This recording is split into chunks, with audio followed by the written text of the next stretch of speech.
ये आंबगड़िया आदिवासी मानकर एक माने सम्मान जन पड़ो धन्यवाद देवा पड़ो। ये जो भाई भाव में भावना रखिकी सारा ओडिशार मेधावी छात्र छात्री मानक सम्मानित कर निश्चित भाव में ये स्मरणीय जगह धन्यवाद निश्चित भाव में मेधावी छात्र छात्री मान पाखर मुझे बुझुली पचारूली अरे माँ तुम्हें कौन हो चाहूच किए कह मु डाक्तर हेबी किए कह मु इंजीनियर हेबी किए कह मु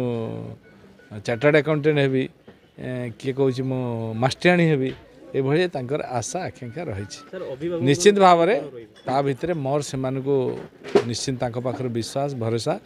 से माने निश्चित भाव में ये हेबे सत किंतु गोटे गोटे भल मनीष हूँ धन्यवाद से निष्ठार सहित छुआ को ध्यान देते पाठ पढ़ाइबार सहयोग कर बापा माँ सहयोग नथिले पिला कष्ट अच्छी जड़े मेधावी होगी बाहर तेणु धन्यवाद निश्चित भाव में छुआर उज्जवल भविष्य से कामना कर भल भल जगार पढ़ंतु एवं भल मनीषटीए तैयारी समाज गठन में लागंतु।